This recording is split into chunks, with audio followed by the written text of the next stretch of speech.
दोस्तों, आप अब जो लाइन सुनने वाले हो, वो आपको सफलता प्राप्त करने का रास्ता बताएगी।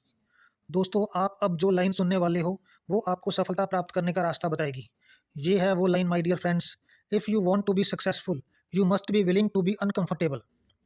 अगर आप सफल होना चाहते हो, तो आपको अनकंफर्टेबल होने के लिए तैयार रहना पड़ेगा। इन शब्दों को कभी मत भूलना।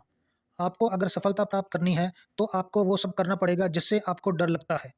एक बार फिर से आपको याद दिला रहा हूँ, you must be willing to be uncomfortable. लेकिन हर कोई अनकंफर्टेबल होने के लिए तैयार नहीं है। जैसे ही कोई ऐसी स्थिति या ऐसे किसी काम का सामना लोगों को करना पड़ता है, जो उनकी नॉर्मल ज़िंदगी का हिस्सा नहीं होता, वे डर के कारण पीछे हट जाते हैं। कुछ ना करना या काम से पीछा छुड़ाना उनको सही लगता है, लेकिन ये हारने वाली रणनीति है। जी हाँ, लेकिन ये हारने वाली रणनीति है और ज़्यादातर लोग यही करते हैं। कोई भी नया काम या कुछ अलग करने से पहले ही लोग चिंता और डर से ग्रस्त हो जाते हैं और यही डर उन्हें कोई एक्शन नहीं लेने देता। ऐसा क्यों होता है? कभी सोचा है आपने? ऐसा इसलिए होता है क्योंकि लोग कंफर्ट ज़ोन को ही अपनी दुनिया मान लेते हैं। इस ज़ोन में वे सहज और सुरक्षित महसूस करते हैं, क्योंकि इस ज़ोन के सारे कामों की ऑटोमेशन हो चुकी होती है। इसलिए लोग उससे बाहर नहीं जाना चाहते। कंफर्ट ज़ोन के बाहर का कोई काम करने विचार मात्र से लोग नर्वस हो जाते हैं। उनके दिल की धड़कन बढ़ जाती है, हाथों तक में पसीना आ जाता है। वे सोचने लगते हैं, ये करना मेरे लिए मुश्किल है। लोग क्या कहेंगे? वे मेरे ऊपर हँसेंगे। और कोई ना कोई बहाना बनाकर लोग उससे अपना पीछा छुड़ा ही लेते हैं। लेकिन अगर आपको सफलता प्राप्त करनी है, तो फिर कंफर्ट ज़ोन के बाहर के काम करने ही पड़ेंगे। अन्यथा आप बस भीड़ का हिस्सा बनकर रह जाएँगे। लोगों की सफलता के रास्ते में रोड़ा बनने वाले कुछ डर ये हैं।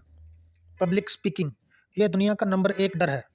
पब्लिक स्पीकिंग के बारे में एक फ़नी वन लाइनर मैं आपको इस वीडियो के अंत में बताऊँगा। पब्लिक स्पीकिंग के बाद ये डर है, असफल होने का डर, लोगों द्वारा मज़ाक उड़ाए जाने का डर, किसी बिज़नेस को शुरू करने से पहले ही उसके असफल हो जाने का डर।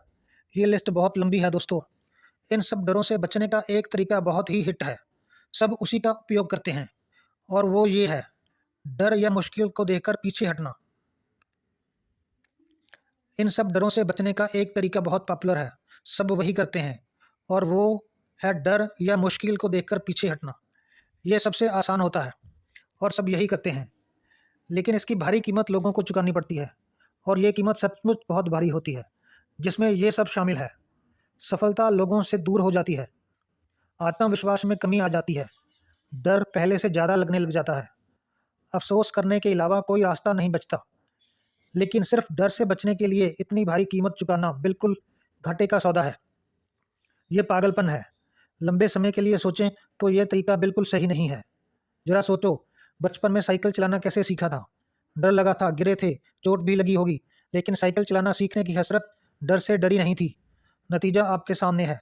सोचो ज़रा, अगर उस दिन डर गए होते तो नतीजा क्या होता? दोस्तों, डर को भगाने का सिर्फ एक ही तरीका है और वो है उसका सामना करना। डर को डराने की आदत डालो।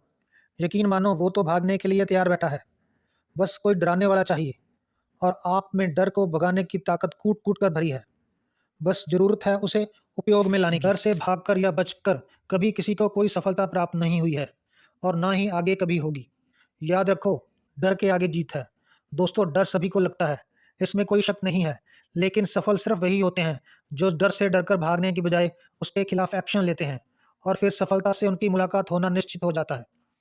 दोस्तों, अगर अपने डर का सामना नहीं करोगे, तो वो और बड़ा होता चले जाएगा और फिर एक दिन उससे पार पाना लगभग असंभव हो जाएगा। एक उदाहरण से इस बात को समझिए। आप ऐसे कई लोगों को जानते हैं जो गाड़ी या फिर साइकिल चलाना भी नहीं जानते। ऐसा क्यों हुआ होगा?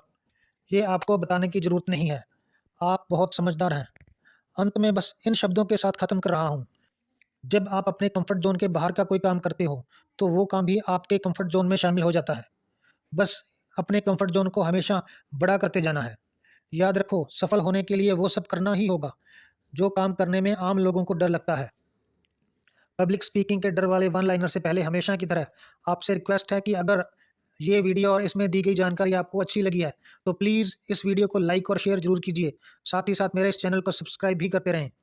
अ big thanks to all of you. और वन लाइनर है ये, स्टेज पर जाने से पहले आदमी ये कह रहा होता है, मुझे चाहे गोली मार दो, मैं स्टेज पर जाकर नहीं बोलूँगा।